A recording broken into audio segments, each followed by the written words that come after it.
Hello students, how are you? I think that you will be fine. इस series में हम आज आपको सिखा रहे हैं correct form of the verb में टेंस। टेंस का मतलब वर्ब फॉर्म। तो आज हमारे पास है प्रेजेंट कंटिन्यूस टेंस। देखो, टेंस सीख करके हम लोग हमारे स्पोकन एरिया को बढ़ा सकते हैं। चाहे आप पॉलिटिशियन हैं, आप सोशल वर्कर हैं, आप मोटिवेशनल स्पीकर हैं, आप स्टूडेंट हैं, आप टीचर हैं, या आप किसी कॉम्पिटिटिव एग्जाम की तैयारी कर रहे हैं, आप इन चीज़ों को सीख करके आपका जो ग्रामर पोर्शन है उसको तो आप स्ट्रेंथ कर ही सकते हैं। साथ ही साथ आप धीरे धीरे सीख करके जब हमारी सीरीज आगे बढ़ेगी तो हम आपको डे बाय डे हमारा मिशन है 100 वीडियोज़ आपको उपलब्ध कराना। तो आप इनको सुन करके सीख करके अपने नॉलेज को स्ट्रेंथन कर सकते हैं, इन्हेंसमेंट कर सकते हैं। तो आइए जानते हैं हम लोग प्रेजेंट कंटिन्यूअस टेंस में कैसे correct form of the verb भरेंगे। तो यहाँ लिखा हुआ है हिंदी वाक्यों के अंत में।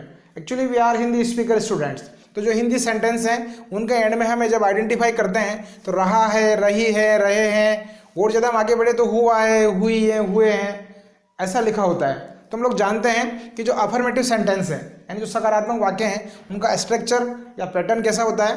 जैसे हम देखते हैं सब्जेक्ट फिर हेल्पिंग वर्ब के रूप में इज, एम, आर, इनमें से कोई जो सूटेबल हेल्पिंग वर्ब है वो हमें ऐड करना होता है। अर्थात जो सेंटेंस हैं उनमें हम सब्जेक्ट इज, एम, आर और वर्ब की फर्स्ट फॉर्म में आईएनजी जोड़ते हैं। Then after we write object और जो हमारा रिमेनिंग सेंटेंस है वो हम लिखते हैं। तो इस टाइप से हम लोग सारे सेंटेंस को फ्रेम कर सकते हैं। हाँ, यहाँ बहुत ध्यान देने की बात है कि जो आई के साथ एम आएगा, जो हमारी हेल्पिंग वर्ब है आई, वो हम लोग लिखेंगे, उसके साथ एम लिखेंगे।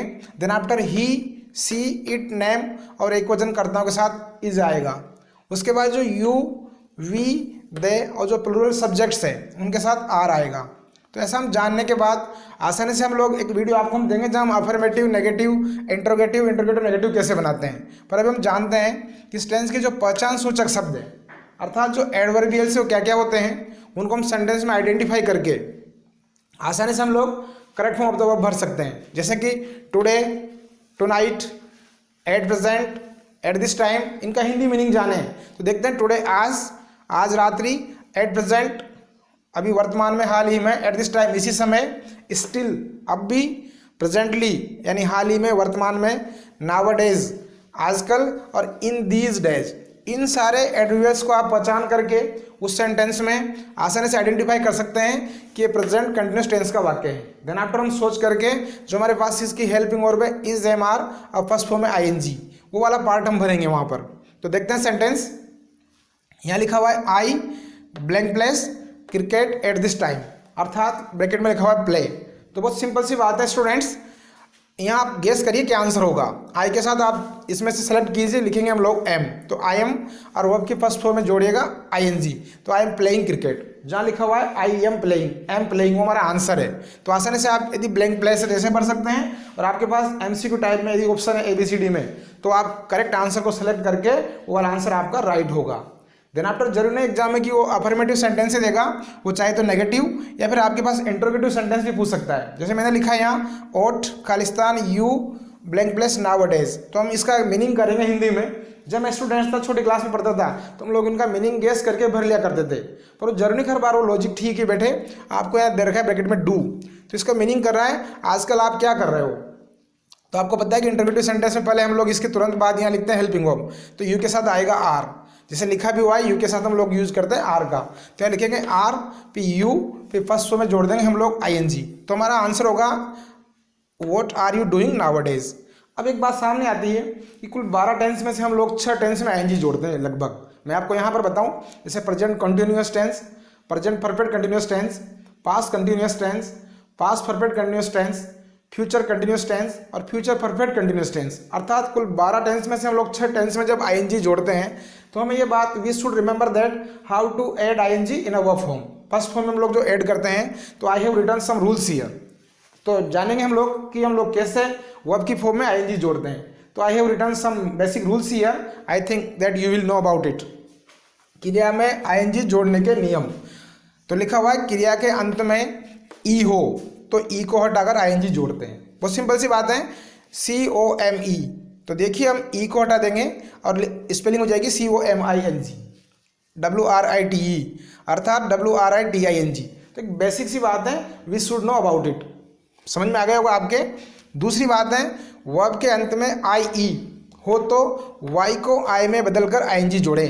तो लिखा हुआ है DIE डाई अर्थात मरना, तो इसकी स्पेलिंग बनेगी DYING। हमने क्या किया, IE को Y में बदल के ING ऐड कर दिया। दूसरा एग्जाम्पल लेते हैं, LIE अर्थात लाई माना लेटना, तो यहाँ लिखेंगे LYING। तो ये 2 एग्जाम्पल हमारे सामने हो गए। तीसरी बात है, वर्ब के अंत में व्यंजन हो, कॉन्सोनेंट हो और उससे पूर्व एक वोविल हो अर्थात एक ही स्वर हो, तो अंतिम अक्षर को हम लोग डबल कर देते हैं। जैसे PUT पुटियन रखना होता है तो PUTTING, CUT कट तो CUTTING। ये बेसिक बात आपको देखनी है।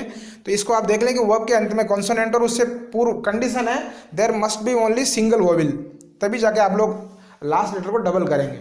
यहाँ मैंने इसका एक बात और लिखी है कि अंतिम अक्षर से पूर्व, जो आपका किसी वर्ब का लास्ट लेटर है उससे पूर्व डबल वोविल अर्थात 2 स्वर हो, तो फिर हम लोग उस अक्षर को डबल नहीं करते। जैसे WAIT, तो आपने देखा T भले कंसोनेंट है पर A और I, आपको पता होगा अंग्रेजी में 5 वोविल्स होते हैं AEIOU, तो वहाँ डबल आ रहा है, तो यहाँ पर सिर्फ हम WITING करेंगे।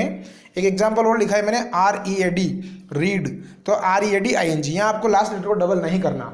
तो समझ में आ गया होगा गाइस। हम आपको जब आगामी टेंस पढ़ाएंगे तो हम लोग वर्ब में ING जोड़ने के नियम तो आपको नहीं बताएंगे, जो आप यहाँ से सीख करके इस वीडियो से फिर इस जानकारी को आप लोग ऐड कर लेंगे। तो अभी हमने देखा कि हम कैसे प्रेजेंट कंटिन्यूअस टेंस में आसानी से हम लोग correct form of the verb भर सकते हैं। बड़ा आसान है अंग्रेजी सीखना, आप अंग्रेजी सीख करके बोल करके अपनी लैंग्वेज को और भी स्ट्रेंथन कर सकते हैं। कहा गया कि अंग्रेजी सीखना एक दुधारी तलवार के समान है। जो आपको हिंदी तो आती है, भले आप हिंदी भाषा के विद्यार्थी हैं तो आप बाइलिंगुअल हो करके शुरुआती दौर में आप अंग्रेजी बोलना सीखना समझ सकते हैं। तो इसी सीरीज में हम आपको कई सारी वीडियो अवेलेबल कराएंगे। आप हमारे चैनल धर्मेंद्र पादरिया पर जाकर के इन वीडियोज़ को सुन करके सीख करके अपनी नॉलेज को बढ़ा सकते हैं। तो don't forget to share and subscribe my channel. Thanks for watching. Thank you.